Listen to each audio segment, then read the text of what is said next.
All Progressives Congress holds governorship primary in Edo State. Mauritania president emerges as new AU chairman in 2024. And of course, Senegalese welcome vote delay overturned by Constitutional Council. This is news on News Central right here. And of course, you're welcome. All right, we begin the news at this hour with African leaders opening a two-day summit of the African Union as the continent wrestles with coups, conflicts, political crisis, and regional tensions ahead of a gathering in the Ethiopian capital, Addis Ababa. The AU Commission's head, Musa Faki Mahamat, expressed concern over the violence gripping many nations, both in Africa and other parts of the world. Now, he said that Sudan is in flames, those were his words, while also highlighting the terrorist threats in Somalia as eternal tensions in the Eastern Democratic Congo continue and the terrorist danger in the Sahel, as well as the constant instability in Libya. He also said the resurgence of military coups, pre- and post-electoral violence, and humanitarian crises linked to war or the effects of climate change are all very serious concerns. All right, you're still watching News Central now, right here on News Central Television. We've been monitoring the events in Edo State. That's talking about the party primaries there. We have our reporters on the scene. Controversies trailing the All Progressives Congress governorship election primaries. And of course, we can see the videos showing right here on our screen. The All Progressives Congress governorship primaries in Edo State are holding across different wards. 12 candidates across Edo North, Central, and South senatorial districts were initially contesting to fly the party's flag come the governorship elections later this year. But just yesterday, one of those aspirants pulled out of the primaries. We can see images that have come in from Edo State today.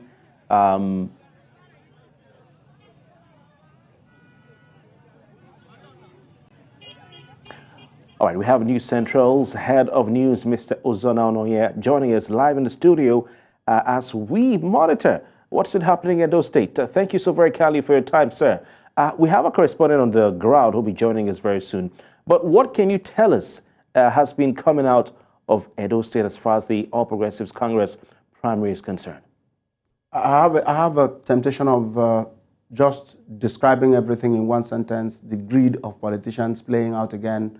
When you think that we have learned the lessons, or politicians have learned the lessons, they do another to show you that the lessons have been far away from them. At a time when elections are being nullified, results of elections are being nullified by the court because the process that threw up the candidate was falsified or not credible. And then they still allow such situation to begin to brew in a state like Edo. Edo is a state that had produced a former national chairman of APC, and this is the first governorship primary holding in the state ahead of the governorship election coming up later in the month, and it is starting on a wrong foot. Well, what's happening today is that the election was scheduled to hold at different wards because they chose to go through the direct primary, which means that every member of the party will have a chance to determine who becomes the candidate of the party, as against having indirect primary where people are elected to go to the state, headquarters to represent them and vote on their behalf. And now what we are hearing is that midway into the election, it appeared that there are factions and some pre-prepared result sheets. They pulled the media to one end and began to announce the results that have been prepared earlier. And right now, the police has stepped in, the party national leadership had also stepped in. There is nobody who is sure of the direction where the whole thing is going. The media is confused in Edo because they do not know the direction or who to follow at this time. There is no clear-cut direction on who is in charge of what is going on in Edo as far as this primary is concerned.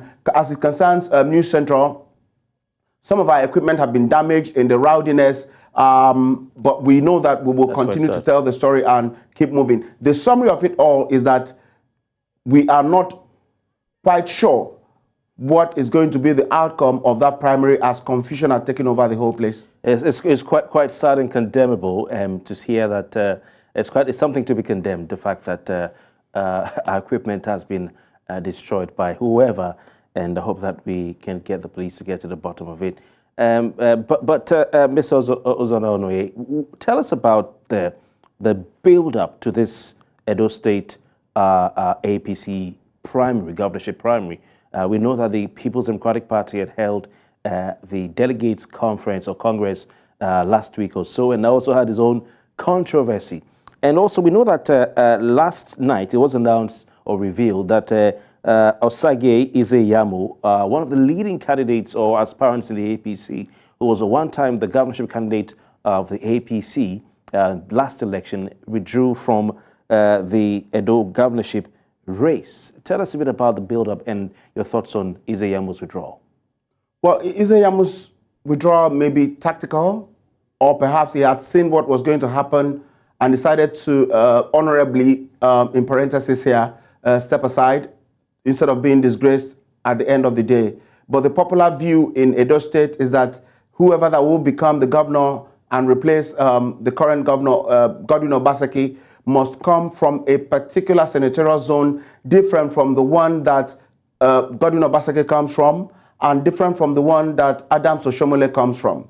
I don't want to misquote it, but I'm not too sure of that senatorial zone now. But these two Edo Central leading politicians in Edo are from different senatorial zones. They have had their turn from the return of democracy. Governorship of Edo State have been between these two senatorial zones, and then the popular view is that whoever that will replace Godwin Obaseki will come from the other senatorial zone apart from these two. And so the aspirants emerged, and as campaign and all the negotiations continued, the lines were being made clear that if you are not in that senatorial zone, you may not stand a good chance. And perhaps that must have informed the pulling out of Pastor Izeyamu, who is from the same senatorial zone as the current governor. And so it is it's something that has been building, and the stake is quite high. Let's make it clear now. The presence of the deputy governor, who is a member of the PDP, he was a member of the APC, and has indicated interest to run for the governorship. And feelers coming from Edo State is that he is bent on being on the ballot, whether APC, PDP, or any other political party. He is bent on being on the ballot. And if he is not on the ballot, he will take a position of a kingmaker to work with whoever he wants to work with. So the puzzle is, is there now for them to fix. And the main people that understand politics in Edo are working with that at the back of their mind, while desperation is also playing out by taking over politicians themselves in order to ensure, if it is not me, let's destroy it. Because that's the way I say it. They know already that if the primary is marred by anything, whoever becomes the candidate, even if you go ahead and win the election is likely going to be upturned or overturned by the court. And then they still engage in those acts that would stop their own party from getting to where they are anticipating to get to, simply because they are carried away by, if it is not me, let's destroy it. So that's exactly what is playing out. The Adams Oshomole factor is a very strong one in Edo. He had been the national chairman of the APC. He had been the governor of the state for 8 years,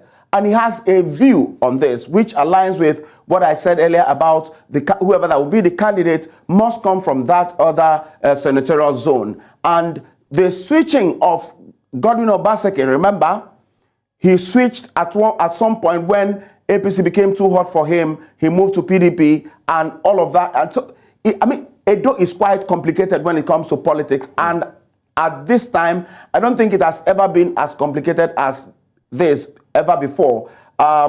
Perhaps that's what made the stake to be so high that all the political parties, PDP will be watching from one side, Labour Party will be watching from one angle, waiting for what happens in APC. The two parties I mentioned now will be having their own primaries on the 22nd. I guess it's on Wednesday next week. And so whatever happens from here will determine how they would also approach theirs. So, but I can tell you categorically that the stake is high in Edo over this governorship election. All right, quite interesting. Well, we earlier reported that our crew right there in Edo State had some of our equipment damaged. We hear that the phone of our reporter in Edo State who's covering the Edo governorship primaries of the APC has been stolen by some persons there in the chaos that is ensuing right now. It's not even too safe for him to report from there. So it gives a sense of what is going on. We're calling on anyone who is attacking media personnel, including the person who stole Bernard Akete's phone, to please return it as quickly as possible. Thank you very much. I would have said it by a politician in the interest of peace, but we're appealing that they return it. I want us to look, Mr. Ozana, look at the reason for God Osage Izeyamu's withdrawal from this race, because it seems to be a sort of an anti-climax to the entire race. He's the biggest name as far as all the aspirants of the All Progressives for the All Progressives Congress governorship ticket are concerned. He was a governorship candidate of the PDP in the last two elections, and then the last election he switched over to the APC, whilst the current governor switched from the APC to the PDP. Interestingly, both of them have the name Godwin.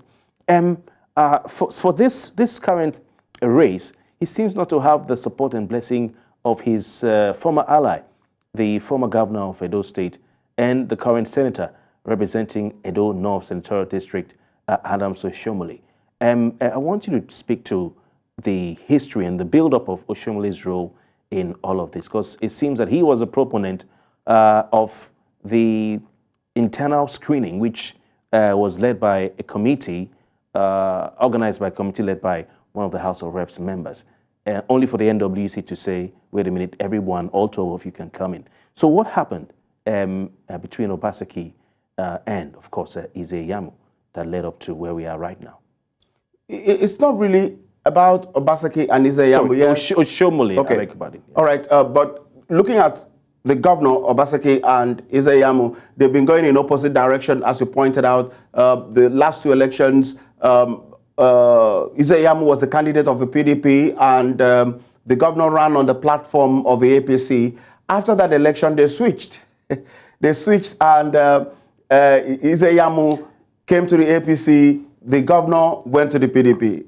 And as soon as he lost that second trial, it became clear that it might be difficult for him to win the governorship election, to contest and win the governorship election in Edo, because of the zoning arrangement that is on the ground in Edo politics, where, the two biggest senatorial zone have been rotating the governorship between themselves, and it has become a popular view for the interest of peace and justice, the next governor that will replace Godwin Obaseki should come from the other senatorial zone, and that made it difficult for Izeyamu to stand a fair good chance.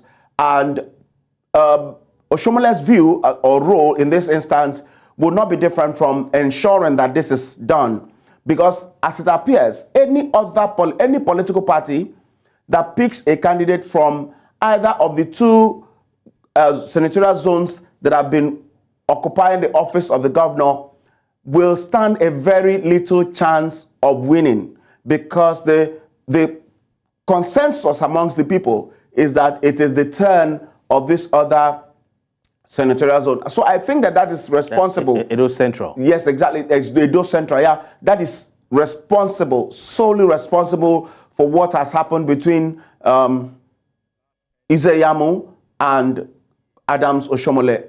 We know that this situation also played out in Rivers between Amechi and Wike before Wike used some federal might to twist the Rivers people to become the governor. In this case, the federal might that Izeyamu could have adopted is in the pockets of Adams Oshomole, so he has nothing to do on this. I want us to look at the reasons. I'm sorry, we still stick a bit with Izeyamu. The reason he gave in that letter he addressed, to the party and to his supporters, the reason he gave for his withdrawal from the race. One would have thought that maybe he was angry or he had seen something, because it was yesterday, to tell that probably he would not have a chance at the election or something. He was aggrieved. But from what his letter sounds a bit maybe conciliatory, because he kept saying he's withdrawing from the race in the interest of party stability, party unity, peace. He said it's painful, it's regrettable. He commended the National Working Committee for clearing all 12 of them, despite the moves by the party in the state to clear only a few of them. But he also thanked President Bola Tinubu for his fatherly disposition. And he says he's making the sacrifice, he called it, in the interest of peace and unity. What do you think happened? Is it that maybe the president called him and said, you know what, my brother, let's be together, let's have one direction, let's have a chat. It's speculation here, but what do you think really may have happened? I wouldn't think that the president called him, because if the president was going to get involved, then he would have determined or join hands in trimming down the number, because that large number may be responsible for the confusion they are having. Assuming they had only 3 aspirants, imagine they had only 3 aspirants being contesting in this election, the confusion and the split will be easier to identify and manage. But I think that what happened is that verse or that line, he who fights and run away lives to fight another day. He had counted the cost, he had counted his chances, he did a proper analysis of where he stands or where he can get to if he continues to move, and advised himself that it is better to eat the humble pie, as they say, and wait for another time or another opportunity. So I think that that's just what happened. It's not much about influence from, an external influence. It's not much about that, but it's about more internal assessment of capacity and opportunity that is before him. Reason I was asking was that this man has been so adamant.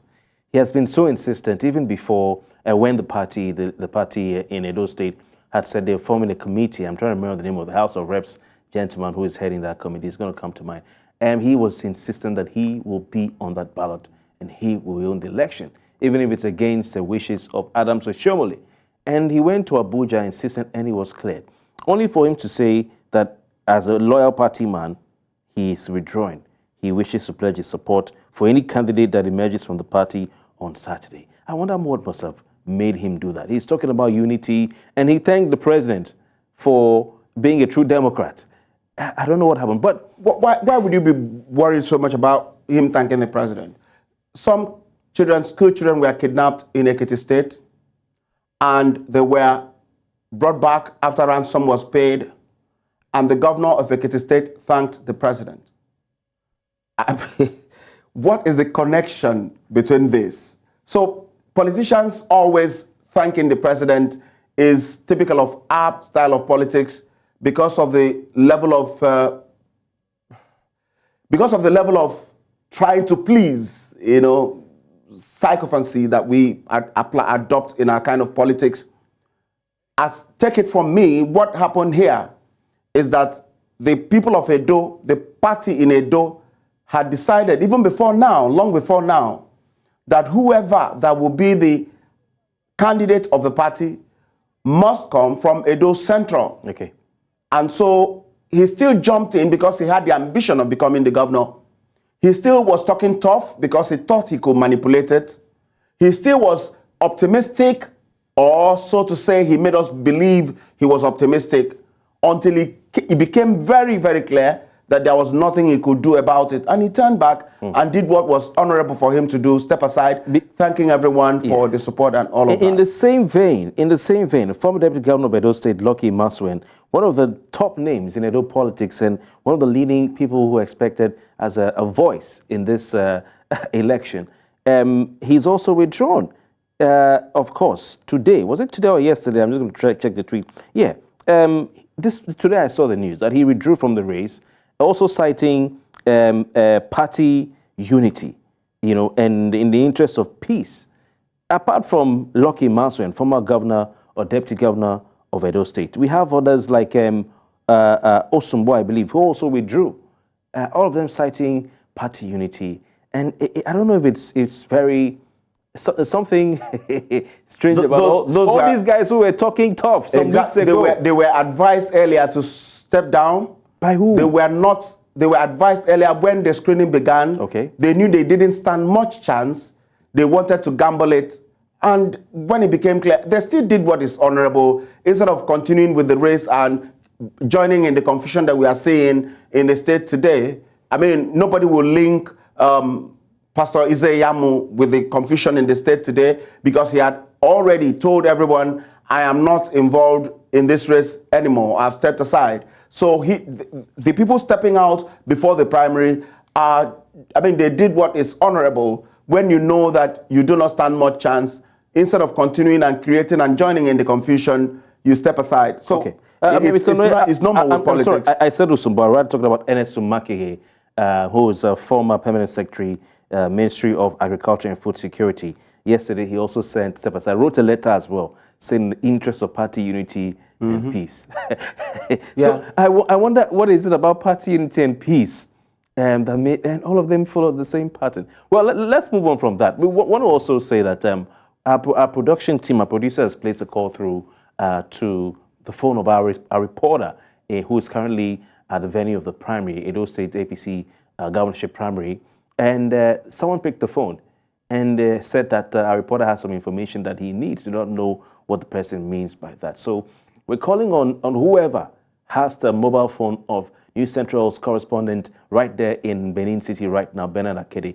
Please return the phone. I don't know, maybe we can put a number out. You can return it to the nearest police station, or if you're afraid that you might be arrested, we'll call you back and tell you how to give the phone to Bernard.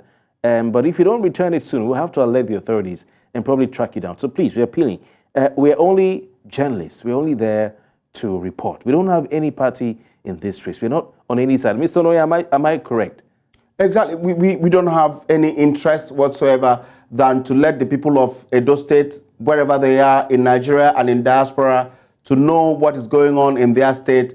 We intend to cover the entire primaries after APC, stay back and do the follow-up, prepare for PDP and Labour before the crew leaves the town. So it's not for anyone. We are not there for anyone. We are not supporting any aspirant. We are not supporting any political party. Anybody that has known News Central over time, that have watched this channel, will know that we are pro one segment of the Nigerian public, and that is the people, not the political party, not the government. If government does well, we will be the first to applaud and clap and hail and commend. But when the reverse is the case, we will also be involved in calling out whoever that is not doing the right thing. And as far as the Edo governorship election is concerned, we are not aligned with any interest, no political party, no aspirant. So our crew that is there just to do their job. So the person that picked the phone, if you can hear us, or if you know anyone, I mean, if people that are hearing us know whoever that picked the phone, or we're not saying that you stole the phone, you picked the phone, maybe it fell off his pocket in the midst of the confusion. You didn't steal it, it fell off and you picked it. The honorable thing to do, just like Pastor Ize-Iyamu that did the honorable thing by stepping down, is to hand it over to the police authorities. And when we call the number again, the police will tell us where to come and pick the phone. You don't need to get involved in it. I picked this phone, it belongs to a journalist. I think it's News Central journalist that it fell off from. Just hand it over to them. We will call. Our reporter will go with his ID and pick up the phone. He may not want to go to the nearest police station.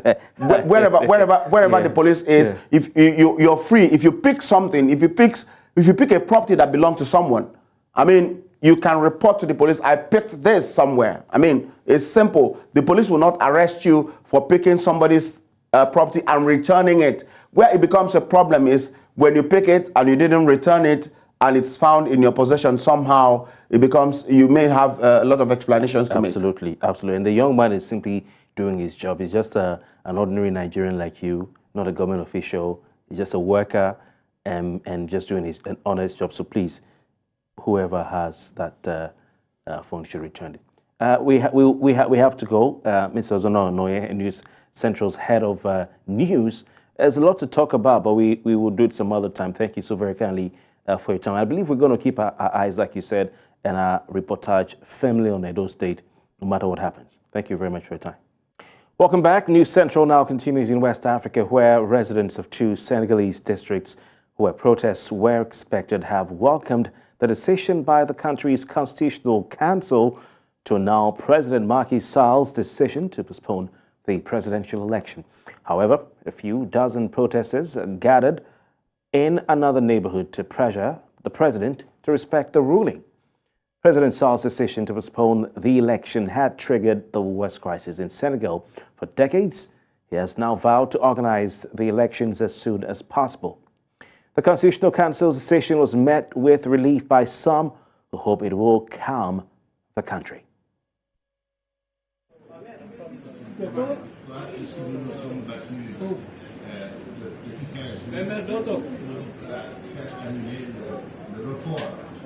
De l'élection. En organisant l'élection le 3 ou le dimanche, nous avons fait toutes les simulations. On reste dans la limite du 2 avril. Et donc le 2 avril, le président de la République pourra faire sa passation de service avec son successeur. C'est important qu'il nous rattrape. C'est-à-dire que ce que le Conseil constitutionnel a fait hier, c'est un acte très important. Parce que tout le monde commençait à douter de l'état de droit dans ce pays, de la démocratie, du respect de la séparation de pouvoir, de la vassalisation des autres institutions par l'exécutif. Mais hier, le Conseil constitutionnel nous a montré. In the east of the continent, Azerbaijan's Minister of Natural Resources, Mukhtar Babayev, on Saturday said he plans to travel to Nairobi, Kenya, next week to take part in discussions on climate change. While speaking at a press conference, the minister noted that the COP29, scheduled to be held in Baku in November 2024, will focus on transparency and inclusivity. The decision to hold COP29 in Azerbaijan was made official on December 11, 2023 in Dubai. On January 4, 2024, Mukhtar Babayev, as the Minister of Ecology and Natural Resources of Azerbaijan, was appointed as president of COP29. In South Africa, the Rainbow Nation authorities say 7,710 people were murdered between 1st October and 31st December 2023. Now, this represents an increase of 155 murders for the same period during the previous year. Police Minister Beki Sele made this known on Friday when he released the third quarter crime statistics, which cover last year's festive season period. Sele said 4,882 suspects were arrested for murder and attempted murder for the period in review. He commended the KwaZulu-Natal, Eastern Cape, and Free State provinces for being able to register a reduction in the number of people murdered during this period. As we unpack the third quarter crime statistics for the past two consecutive terms, we had noted a reduction in the number of murders reported. During this period, but a total of 7,000 people were murdered. It is disturbing and concerning that the number of people murdered during this period increased. This is 3 months beyond the Operation Shanela, increased by 2.1%, leading to 155 more people died, that is last 3 months. More people murdered as compared to the same period. The provinces of KwaZulu-Natal, Eastern Cape and Free State must be singled out and commended for being able to register a reduction in the number of people murdered during this period. While they may not be out of... Well, it's time to go back to that story from Edo State. Of course, the All Progressives Congress today holding its statewide primaries to elect its flag bearer for the forthcoming governorship election there, Edo State, in Nigeria's southern parts. We have News Central's Bernard Akede standing by. Bernard, it's good to have you. Do you have your phone back?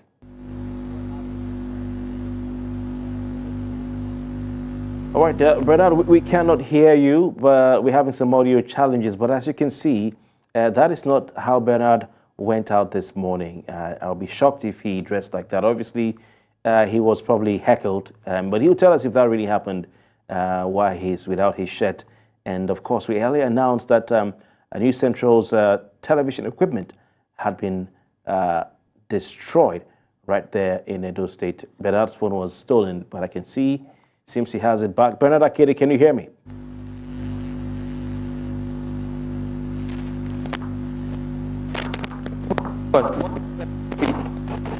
Yeah, Bernard, it seems it's a. Can you hear? Yes, we can hear you now. It seems it was a contact issue. How are you? And do you have your phone back? Okay, well, I have a bleeding lip and well, some blood stains on my body, but we're fine. Unfortunately, some of our equipment damaged, our tripods damaged. Let me have the other part there. And then, well, I say we are even lucky. We're luckier than some others. There was a journalist from NTA who was being brutalized on the floor right in front of me. Demola, camera operator, had to run into one of the toilets with another engineer from TVC. And then somebody from, I think, Arise had his laptop broken. His laptop was smashed on somebody else's head, as a matter of fact. But thankfully, we're safe, we're good, and most importantly, we're alive. Wow. Bernard, you're without your shirt, I guess because of the blood stains. Tell us exactly what happened that led to these attacks on you. Who were the people who attacked you and other journalists? Okay, so when this collision happened, we informed some of the other colleagues from other stations to please notify us when the collision commences. So they informed us and we went together to a hotel somewhere in Benin here. But to our greatest surprise, upon getting in there, it was a very small space. It wasn't even a hall, it was the bar of the hotel. And that actually, you know, made some bells begin to ring in my head. Like, this is very, very out of place. I've covered elections several times, and this is not a space that should be used to collate, even if it's local government election results. You know, and then while it was ongoing, at some point we noticed that TVC caught their live broadcast, but we didn't understand what was going on until we got some kind of notice that was circulating. And this came in after about 7 or 9 local government results had been announced. And then they announced our call for recess, so we stepped outside. While we were outside, then we noticed more movement, and then entourage of some police officers came in. The commissioner of police with some other police guards came in, and then at some point they told everybody to step out of the hall, and that's when some boys, we don't know who they are, came in their numbers and began to brutalize journalists. And that's how it all began. You know, they claimed that some journalists or some people collected some amount of money and that we were announcing fake results. Well, journalists, at least we didn't know anything about that. We just got information about results and we came, you know, to announce and to broadcast, basically. So I was in the process of looking for my crew, that one of them saw me holding a phone and just believed that I was recording. So first thing he did was to hold my shirt and then started throwing punches. So I tried to block my face, but you know, it's a lot bigger than I am, and this is the most I got on my face. So after we got away from there, I took off my shirt and then went back with a police officer, explained everything. He picked my call and said I should call me, I'll be safe.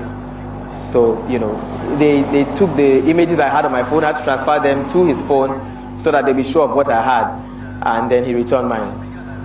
Okay, who was the person who asked you to transfer the images from your phone to his phone? Coincidentally, it was the person who did this to me. Oh, asked you to send the images to his phone so that he could be sure you didn't film what was going on there. All right. Can you place? And then they also wanted to have evidence of who were the people that were collecting the results and making the announcements. Do you have any indication as to who or where these persons are from? Are they members of the All Progressives Congress? Are they well, they claim to be. They said that what we were doing, that the results that were being announced were announced by a rogue group who were not supposed to announce any results because apparently the process is not over in some other local governments, you know. And truly, it did look rather funny because, like I said, the location that, you know, that the results collation and announcement was done in was the bar of a hotel, a very tiny space. And that was the first thing I noticed. You said the police came in to the venue to ask you journalists, you and fellow journalists to leave. What was the purpose of that? And were the police around when these hoodlums, when they came to throw punches and to beat, harass and brutalize you guys? Yeah, the police were there. I think the police came to see. I always believe that these people actually reported to the police, first of all, that something that was wrong was going on. So the police came to see what was going on by themselves. And then these boys also came, you know, to affirm whatever information that they had received. Unfortunately, they came attacking journalists. I don't know what information they got. Some of them claimed that they heard journalists collected some money, so they came to lay their grievances on the journalists, and that's why they were beating certain journalists up. You know, the police were there. The police actually did try to save some people. Some ran to the toilet. The police protected some others, as many as they could. And I also mentioned earlier that it was a police officer who escorted me to where they were. And helped me to regain my phone. Okay. Were any arrests made? No arrests were made to the best of my So the police officer took you to... Everybody who was there amongst the journalists just had to get out and get to safety. Yeah. Thank you very much. Well, we know the police were there. They escorted you to go beat the guys who attacked the journalists. They got your phone from the person who stole it and they walked away. Bernard, please stay safe. Thank you very kindly for your time. We'll stay with you. And I hope to get some more reports, but please stay safe. And sorry about your experience. Thank you, I will. We have to go. Before we do that, let's take another look at some of the major stories this afternoon. Mauritania's president has emerged as the new chairman of the African Union. The All Progressives Congress is holding its governorship primary election today in Edo State. As you can hear, some people, we don't know who, beat up some journalists, including News Central's Bernard Akede. We also brought you news that Senegalese have welcomed the vote delay overturned by the nation's Constitutional Council. That's the package for now. Thank you very kindly for your time. Good afternoon.